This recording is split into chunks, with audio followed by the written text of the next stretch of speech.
Bagana gaya nuftaan dursa waliin jenna kabajuudhaaf baane guyyaa lakkuu kana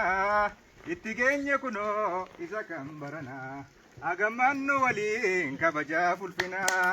itti geenye kunoo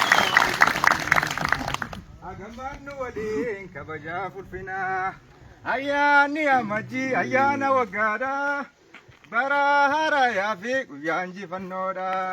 Bagatin nungae Oromoon dimartii isiniin jenna waboon utubaa qabsooti isiniin jenna waboon utubaa qabsooti sagal torbaatamoota keessa qabsoon Oromoodhaa dhabamarra geesse hoogganoota dhaabaa saddaan faffageesse gurmuu qabsaa'ota walitti diinomse gaagama fidee lubbuu fi qabeenyaa sedduudha mancaase gaagama fidee lubbuu fi qabeenyaa sedduudha mancaase jaarmayaan ifaa fi ititaan dhabame sochiin qabsoo sabaas gaafas ni danqame dammaqiinsa dhabuun miseensonni dhaabaa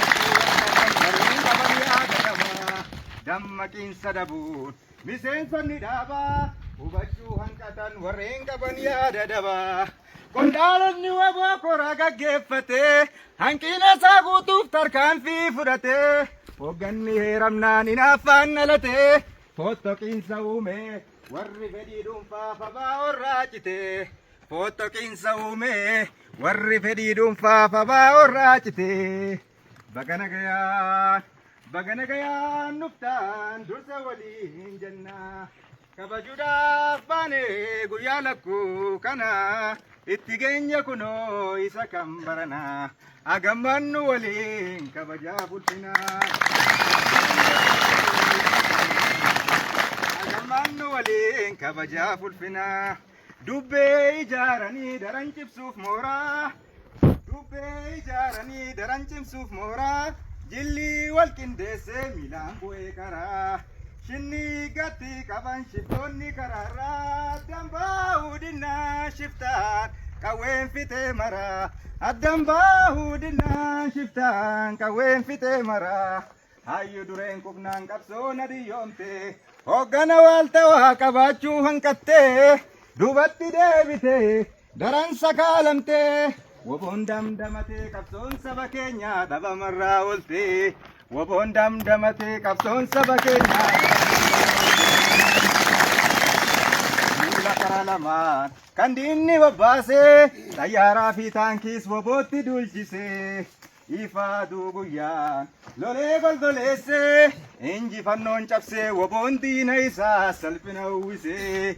injifannoon cabsee woboon diina isaa salphina uwwisee Deen keessaa falaa abaa'oo cimtullee rakkoof jilbiinfatee hin cabne haamilee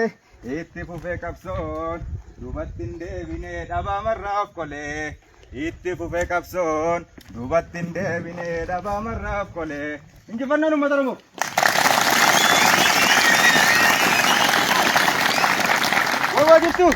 Jirtu mancaasaa gabrummaa jirtu fidaa bilisummaa jirtu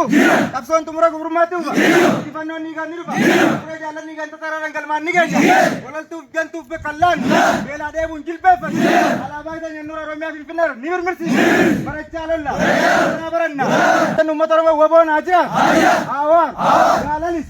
jaamoo injifannoon uummata Oromoo.